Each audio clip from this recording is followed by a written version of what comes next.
Hey everybody, it's Master Gallengeist here, bringing you my review for The Amazing Spider-Man issue 21. Ooh, and this is the start of how we will get the story arc that we've been waiting for. Explanations of what did Peter do and what is going on.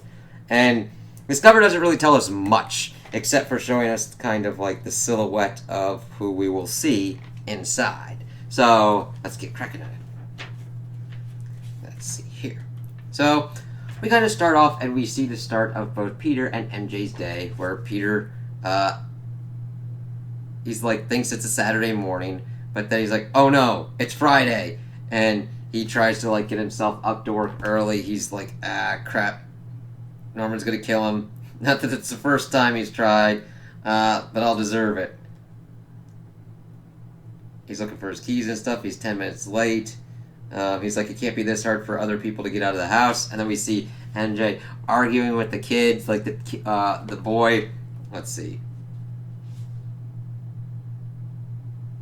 He's like, I hate the part. And then Stephanie, she's like, I'm thinking, do clowns have ears? Talking about like putting her shoes on, and Paul's got the snacks. He's asked. She asked if he remembered the juice. He's like, crap. And then they're going into like these butter cookies already. And then MJ's like, yesterday you cried because you didn't want to leave the park. It's like, oh god. And MJ's like, we're never getting out of this house. It's like they sell the exasperation of trying to get everybody out like that. And then we see that for Pete, it's a sunny spring day, kind of. And then we see that it's kind of snowing around MJ and Paul. It's like, what the hell? And then they're like, why is it snowing? Because Paul says his phone says it's in the high 70s. And then Pete's like, what's everybody gawking at? He says, oh no. And we see this like kind of tornado kind of thing going on. I was like, what the hell? And then Paul's like, it's him. And it's like, are you sure?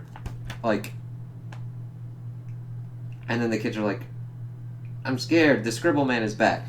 And then MJ tells them to go in opposite directions, and that Paul will find her when they're safe. And then we see that Pete calls MJ, and she's like, he's back. Like, do you see it? And she's like, it's back. Do you hear me, Peter? He came back. It's like, what the fuck is going on here? Then we go 1 year earlier, because it's kind of been like that. And we're at Rikers, and they're asking what somebody did to the door, Robin. And that she's pretty much losing all of his privileges for what's going on. And then something about like he's doing equations. He's like, that's okay, I got it all worked out. As we see that he's in the cell and there's like blood, and he's got pretty much like a scythe, and there's like dead people all around. And he starts saying this weird thing of Kahu Agile disciple, and then Kahu Agile emissary.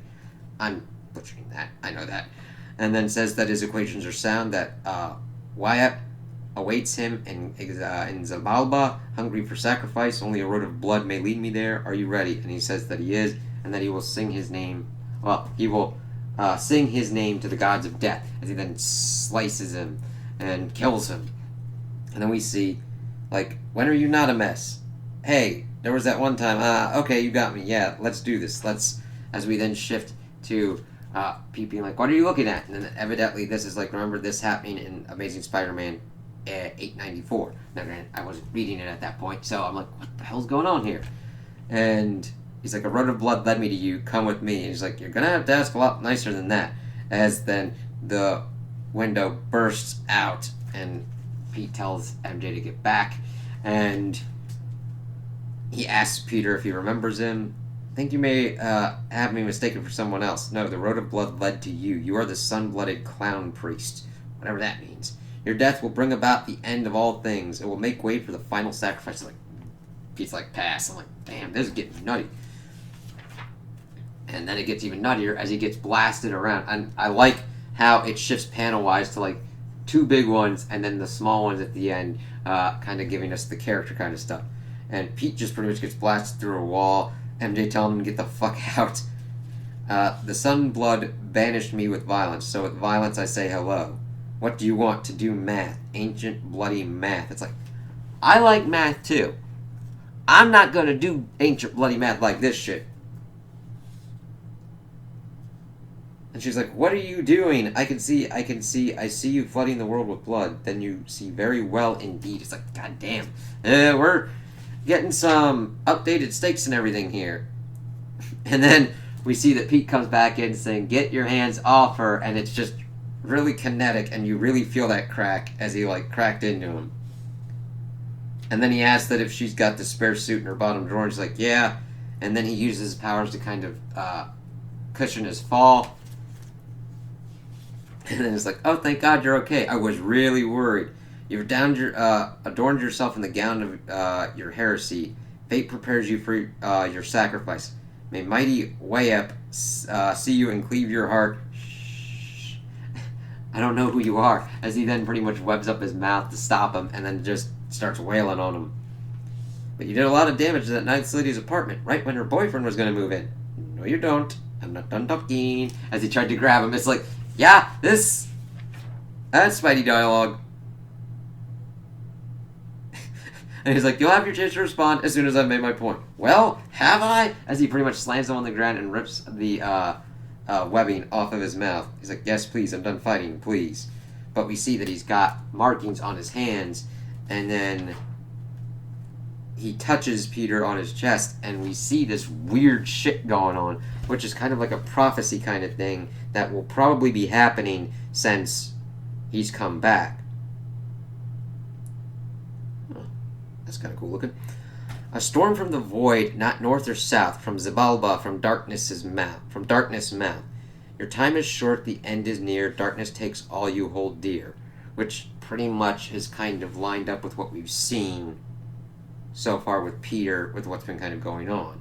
Blood red eyes, murderous urges, from sacred death God emerges, as we see that kind of weird looking thing that we've kind of seen in like solicitations. And like evidently this, do you remember from Amazing Spider-Man 555, 557? And then he's like, Robin, and he's like, yes. And evidently he says, you banished my deity, stole my chance to be its emissary, to wield its power, but we will try again, as we see the images kind of floating on Peter's chest. And Pete's like, what? I've marked you for vengeance, and marked another for sacrifice, and if Wyatt finds me worthy, I will claim the title of the emissary. And he's looking nutty with red eyes and everything. It's like, damn. And of course, we hear that the police are on their way. Miss Watson, huh? And she's like, I didn't notice that. And she's got her thing, her kind of symbol, and she's like, oh my god. And we see that it kind of shoots out of both of them. And Peter's got two, she's got one. And then we see that they're evidently in some kind of place that's like New York City. And we see this like kind of like Quetzalcoatl kind of like dragon snake thing, as MJ's like, Peter, where are we? It's like, what the fuck is going on? To be continued.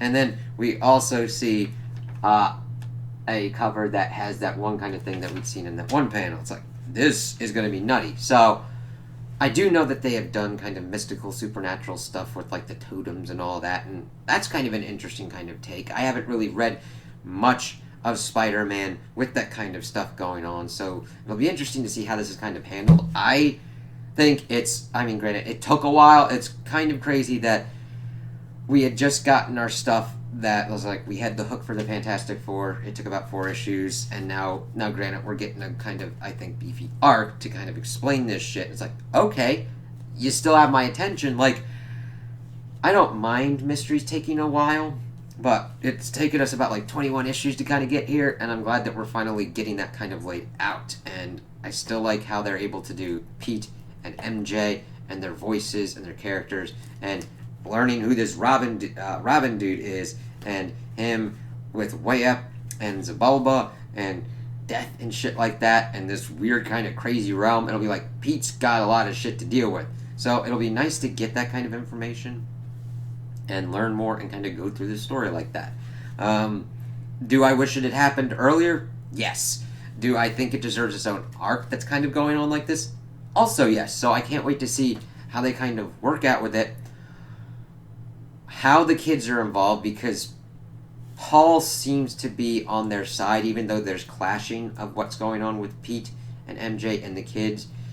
They are somehow linked to this, probably from that kind of dimension. Could potentially be things that could stop this god and stop Robin. We'll see how that kind of works out. I'm intrigued to learn more and see how it's executed and what kind of goes on and how Pete and MJ will deal with this and how their kind of team up will work. So those are my opinions on the issue. Tell me what you guys think in the comments below. If you liked it, if you didn't like it, if you agree with me, if you disagree with me. Also like and subscribe, and I hope you have a good day.